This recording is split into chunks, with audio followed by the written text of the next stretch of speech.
Буквально несколько минут назад стали известны трагические новости из мира российского шоу-бизнеса и последние новости о антикоррупционном комитете и его работе. Печально закончилась для сотрудников команды Никиты Михалкова антикоррупционная проверка в городе Сочи, которая началась 3 недели назад. На протяжении почти целого месяца сотрудники команды Никиты Михалкова провели в городе Сочи глобальную работу, открыли 2 филиала антикоррупционного комитета, пообщались с местными жителями и потребовали, чтобы местные чиновники более активно реагировали на жалобы и требования жителей Сочи. В антикоррупционном рейде участвовали известные актеры и члены комитета Александр Домогаров, Михаил Пореченков, Борис Щербаков и Александр Михайлов.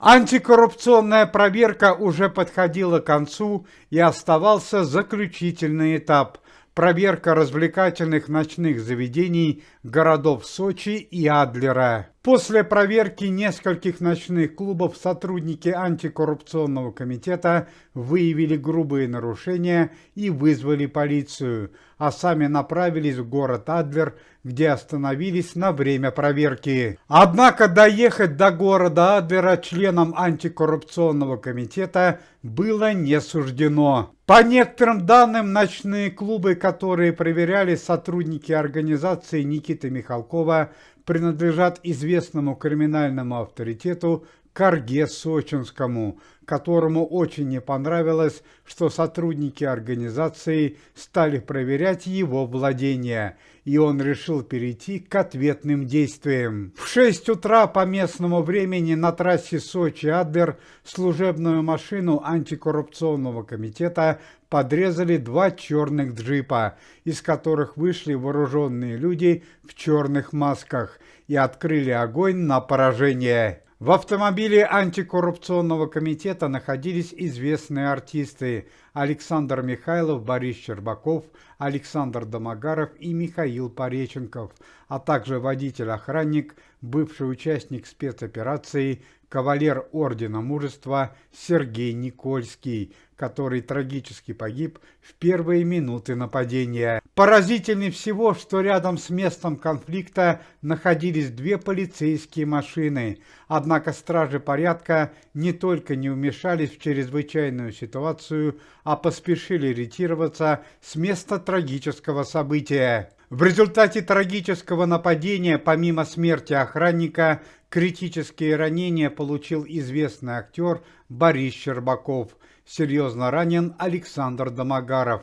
Михаил Пореченков и Александр Михайлов не пострадали. К месту происшествия был вызван сочинский ОМОН. Преступникам удалось скрыться от преследования. Сам главарь преступной группировки, 40-летний Карга Сочинский, никак не комментировал произошедшее событие. На данный момент его местоположение не определено. Борис Щербаков был в критическом состоянии госпитализирован в центральную больницу города Сочи. В больнице также оказался и Александр Домогаров.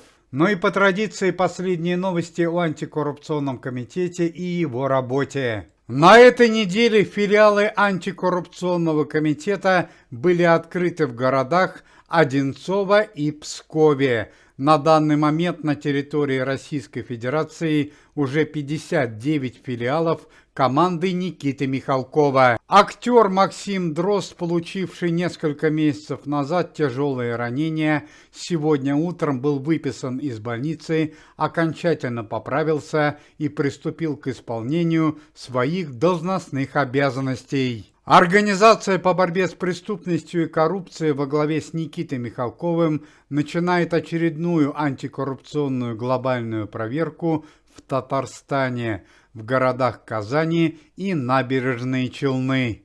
Местный филиал антикоррупционного комитета в городе Ангарске арестовал министра связи Сергея Сафонова за получение крупной денежной взятки и превышение своих должностных обязанностей. Уважаемые зрители, если вы желаете выздоровления членам комитета и поддерживаете их деятельность, то можете поставить лайк под видео и написать поддерживающий комментарий.